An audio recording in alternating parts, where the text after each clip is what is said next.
રાજ્યમાં ચોમાસાની જમાવટ વચ્ચે ગુજરાતીઓને મોટી રાહત મળવાની છે, કેમ કે હવામાન વિભાગે દક્ષિણ ગુજરાત અને સૌરાષ્ટ્રમાં ભારે વરસાદની આગાહી વ્યક્ત કરી છે. ડાંગ, નવસારી, વલસાડ અને દમણમાં ભારે વરસાદ પડી શકે તો જૂનાગઢ, અમરેલી, ભાવનગર, ગીર સોમનાથ અને બોટાદમાં પણ ભારે વરસાદની આગાહી વ્યક્ત કરાઈ છે. નર્મદા, છોટાઉદેપુર, વડોદરા અને આણંદ સહિત મધ્ય ગુજરાતમાં પણ વરસાદી માહોલ જામશે, જેમાં ક્યાંક ગાજવીજ અને પવન સાથે ભારે વરસાદ પડશે. આ તરફ 40 થી 50 કિલોમીટર પ્રતિ કલાકની ઝડપે પવન ફૂંકાવાની પણ સંભાવનાઓ છે તે વ્યક્ત કરવામાં આવી રહી છે.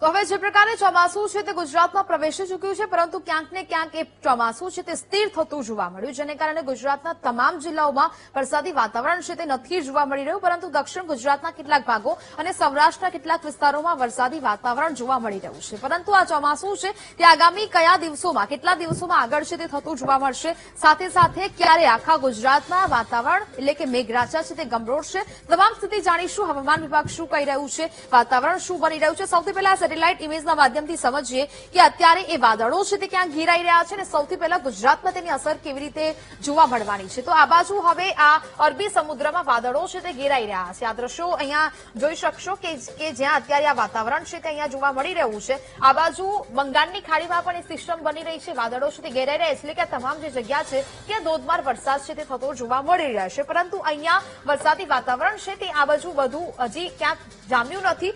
ગુજરાતમાં પણ એ વાતાવરણ નથી જામ્યું, ખાલી દક્ષિણ ગુજરાતના જે આ કેટલાક ભાગો છે ત્યાં વરસાદી વાતાવરણ જોવા મળી રહ્યું છે. પરંતુ હવે આ તમામ પરિસ્થિતિ અહીંયા સર્જાઈ છે. જો અહીંયાથી કોઈ પણ સિસ્ટમ બને છે, આ વાદળો તો ઘેરાયા છે, વરસાદી વાતાવરણ જોવા મળી રહ્યું છે, સિસ્ટમ બને છે તો પછી આગળ વધી શકે અને એ ગુજરાત સહિત અનેક રાજ્યોમાં વરસાદી વાતાવરણ જોવા મળી શકે. હવે અહીંયા હવામાન વિભાગ શું દર્શાવી રહ્યું છે, અહીંયા જોવા મળી રહ્યું છે કે જે ચોમાસું છે તે અહીંયા 22 તારીખે એટલે કે 23 તારીખે ગુજરાત તરફ આવ્યું હતું ને ગુજરાત તરફ વાતાવરણ પહોંચ્યું, પરંતુ હજી પણ એ સ્થિતિ ક્યાંક ને ક્યાંક અહીંયા ઓછી જોવા મળી રહી છે. આ 23 થી 30 જૂન સુધી ચોમાસું છે તે સ્થિર થઈ ચૂક્યું હતું, આગળ નહોતું વધ્યું અને આ બાજુ પણ 12 તારીખે ચોમાસું આગળ વધ્યું હતું ને ત્યારબાદ એ ચોમાસું છે તે ક્યાંક સ્થિર થતું જોવા મળ્યું હતું. એટલે કે હવે આગામી સમયમાં ચોમાસું છે તે ધીરે ધીરે ગુજરાત તરફ આગળ વધશે.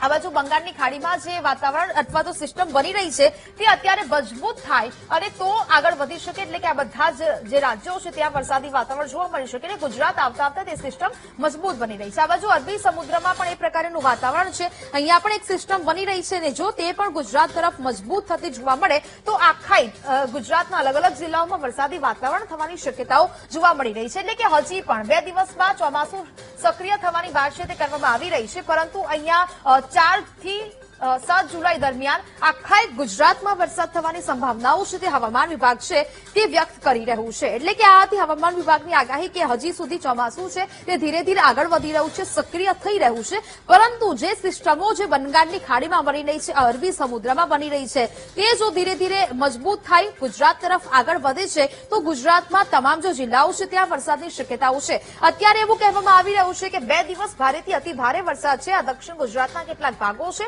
અને સૌરાષ્ટ્રના કેટલાક ભાગો છે ત્યાં પડી શકે છે. એ ચોમાસું છે એટલે કે 2 દિવસની અંદર આ ચોમાસું છે તે સક્રિય થવાની સંભાવનાઓ છે તે વ્યક્ત કરવામાં આવી છે અને 4 થી 6 તારીખ સુધીમાં ચોમાસું છે તે લગભગ તમામ જગ્યાએ સક્રિય થશે તેવા પણ અત્યારે શક્યતાઓ છે તે દર્શાવવામાં આવી રહી છે. હવે હવામાન વિભાગ કહી રહ્યું છે કે અહીંયા જે ભારેથી અતિ ભારે વરસાદ છે તે આજના દિવસમાં અહીંયા જે સુરત, નવસારી અને આખા દક્ષિણ ગુજરાતના ભાગોમાં આવી શકે છે અને તે પ્રકારનું વાતાવરણ પણ ક્યાંક જોવા મળી રહ્યું છે. વહેલી સવારથી સુરત અને નવસારીમાં વરસાદ જોવા મળી રહ્યું છે, ભારે વરસાદ જોવા મળી રહ્યું છે અને સાથે સાથે આ બાજુ ભરૂચ, નર્મદા, છોટાઉદેપુરમાં પણ વરસાદી વાતાવરણ છે તે બની શકે. સૌરાષ્ટ્રમાં આજે અમરેલી અને ભાવનગરમાં હજી પણ સાંજે અથવા તો મોડી રાત્રે વરસાદ પડવાની સંભાવનાઓ છે તે વ્યક્ત કરવામાં આવી છે. એટલે કે આજના દિવસનું આ વાતાવરણ છે તે અહીંયા બની શકે છે. હવે વાત કરીએ આવતીકાલની, તો આવતીકાલે પણ ક્યાંક છૂટો છવાયો અને ભારે વરસાદ છે તે અહીંયા જોવા મળી શકે છે. આવતીકાલે પણ અહીંયા દક્ષિણ ગુજરાતનો ભાગ ભરૂચ, સુરત, નવસારી, દમણ, વલસાડ, હવે જો નર્મદા અને